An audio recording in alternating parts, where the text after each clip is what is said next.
O Senhor esteja convosco. Proclamação do Evangelho de Jesus Cristo segundo Lucas.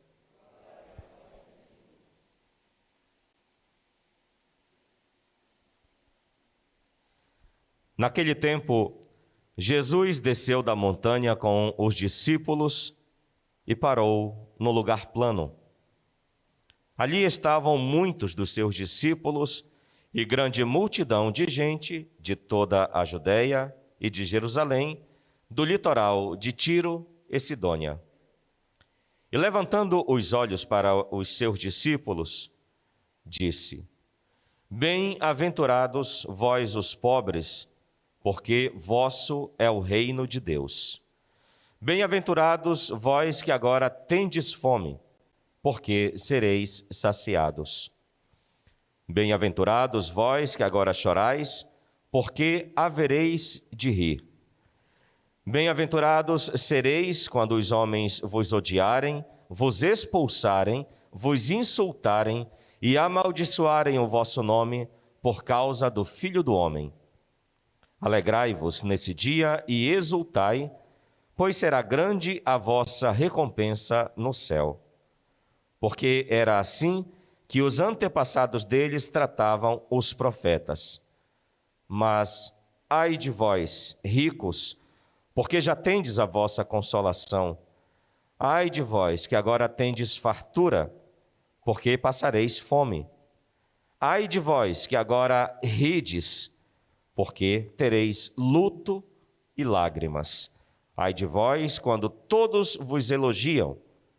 Era assim que os antepassados deles tratavam os falsos profetas. Palavra da salvação.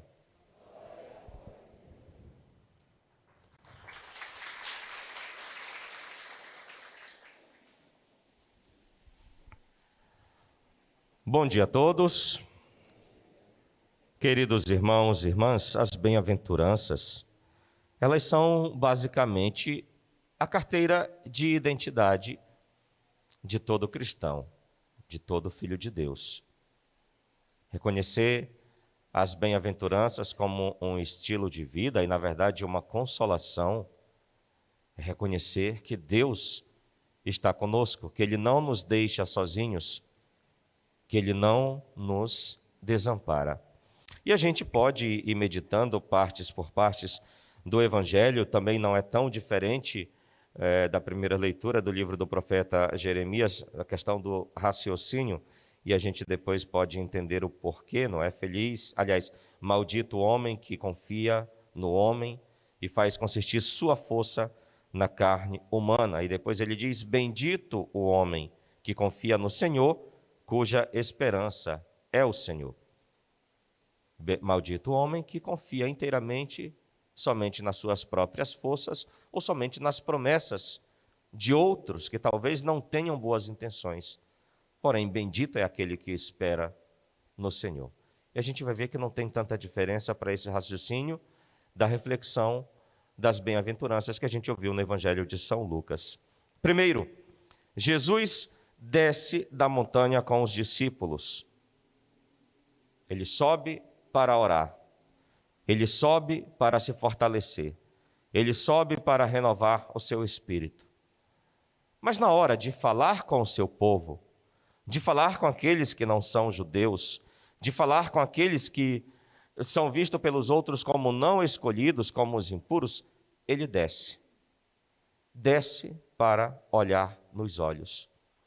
Desce para dizer, estou com vocês, cada irmão e irmã aqui presente, que é injustiçado, que chora, que passa fome, que é perseguido, que é odiado. Eu não estou mais lá no cume da montanha, eu desci para olhar nos olhos de cada um de vocês. E ele disse, o Evangelho diz, Jesus desceu da montanha com os discípulos, parou no lugar plano onde todos são iguais, todos estão na mesma altura, ninguém está superior a ninguém. E ali estava muito dos seus discípulos e grande multidão de gente, de toda a Judéia, de Jerusalém, de Tiro, Sidônia, enfim. Levantando os olhos para os seus discípulos, diz bem-aventurados. E esse é um ponto muito importante. Jesus levanta os olhos para nos olhar, para nos ver, para nos enxergar por dentro, para aprofundar o conhecimento do nosso coração. Ele levanta os olhos e nos enxerga. Ele sente as nossas necessidades. Ele sente os nossos sofrimentos. Esse compadece. Ele levanta ou eleva a nossa fé. Como eu disse, para nos dizer, vocês não estão sozinhos. Quando eu falo que as bem-aventuranças é uma carteira de identidade do cristão, não é para dizer que Jesus está ali se regozijando dos sofrimentos dos seus, dos sofrimentos daqueles com quem ele está conversando. Mas é porque aquele povo que seguia Jesus, os seus discípulos e toda aquela gente, passava por tantas provações que muitos talvez não tivessem coragem de seguir, por se sentirem abandonados. E Jesus sabia desse sentimento no coração daquelas pessoas que tinham boa vontade, mas mesmo assim estavam lá seguindo Jesus, mas continuavam na miséria, eram pobres. Choravam por causa das injustiças, eram odiados, eram insultados, choravam seus lutos também. E Jesus dizia, crianças, mesmo com tudo isso, vocês não estão sós. E vejam que Jesus, ele olha nos olhos, ele está presente. Acho que vocês lembram nas últimas homilias, seja das quintas-feiras, que dos domingos também, que eu sempre falo que desistir não pode ser uma opção para nós católicos. Para você que nos acompanha pelas redes sociais, que está lá na nossa comunidade, passando por algum sofrimento de doença, passando por alguma provação de dívida, que está com a sua família ameaçada, talvez pelos desentendimentos, conflitos com os filhos. Jesus disse, olha, você não está sozinho. Bem-aventurado, na verdade, é aquela bela aventura de a gente entender que mesmo com tudo isso, Deus está conosco. E se Ele está conosco, nós vamos superar. Por isso que eu digo, não pode ser uma opção para nós cristãos desistir quando formos provados no fogo. Nós temos que ser perseverantes. Nós temos que caminhar adiante. Nós temos que ter a plena certeza de que mesmo com tudo isso, Ele está aqui conosco. Ele desceu da montanha para estar aqui conosco, nessa planície, onde todos somos iguais. Ele não se alegra, Ele não está rindo quando nós estamos chorando. Ele não está dando saltos de alegria quando nós estamos passando fome. Ele está ali para nos consolar, para nos dar força. Mas nós temos que abrir o coração, crianças, para que Ele esteja conosco. Porque senão, de bem-aventurados, nós podemos ser amaldiçoados. No caso, antecipar, talvez, ou trazer para junto de nós o inferno, do qual nós devemos procurar nos livrar todos os dias.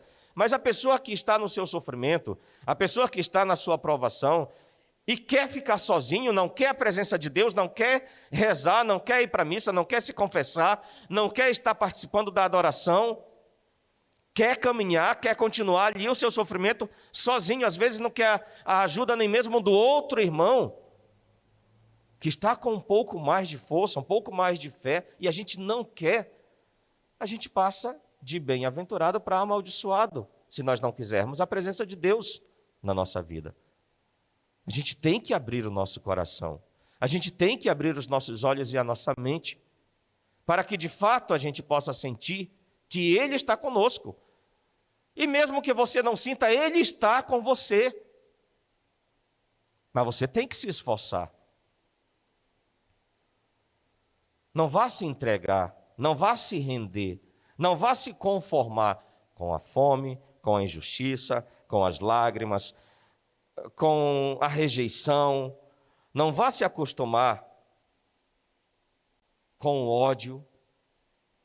Não se acostume. Passe por tudo isso de braços dados com Deus. E aí, você vai ter alegria, você vai ter uma mesa farta, você vai ter a justiça, você vai ser consolado, você vai rir na presença de Deus.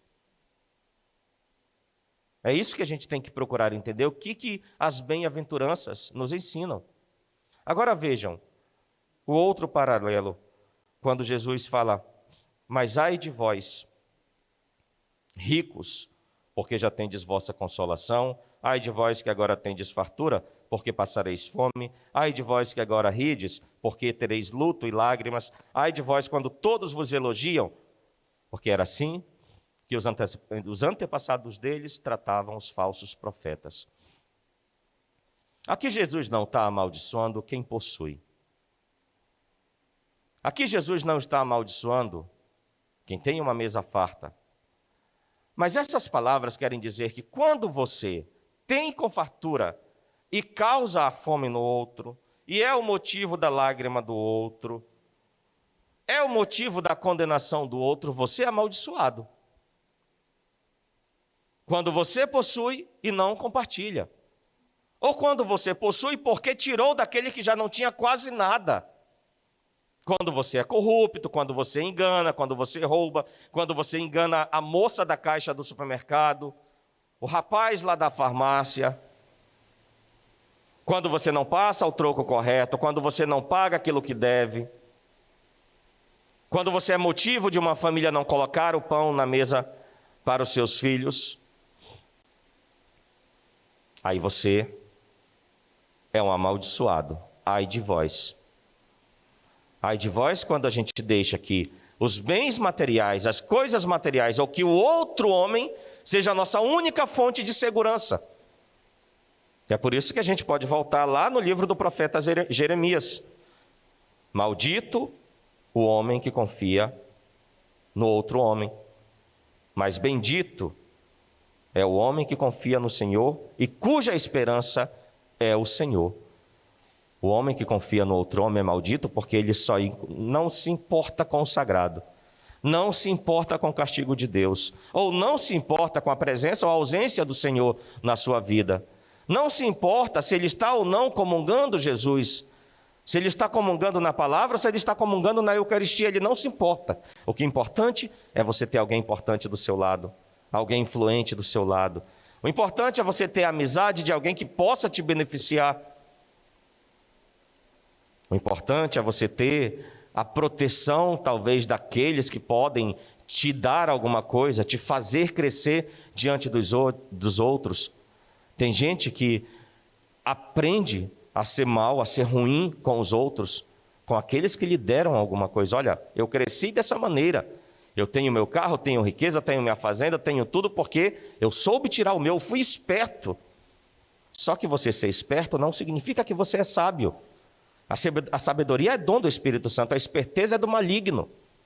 Quando você tira do outro, para você rir, para você ter a mesa farta, para você ter a barriga cheia, você é um amaldiçoado. Desculpem, se a palavra é forte. Mas é a palavra do Evangelho de hoje. E é por isso que a gente tem que saber bem escolher que caminho a gente quer seguir. Ou da bênção ou da maldição. Ou da vida ou da morte. Da salvação ou da condenação. Não existe um termo de meio, não. Ou é 8 ou é 80. Peçamos ao Senhor que abra os nossos olhos, que abra as nossas mentes, que a gente faça as boas escolhas. Não seja o motivo da fome, das lágrimas, do sofrimento do outro irmão. Se você tem, agradeça a Deus. Se você possui, se você tem a sua mesa farta, divida com aquele que nada tem. E não faça que o motivo da sua fartura seja a fome do outro. Coloque tudo nas mãos de Deus.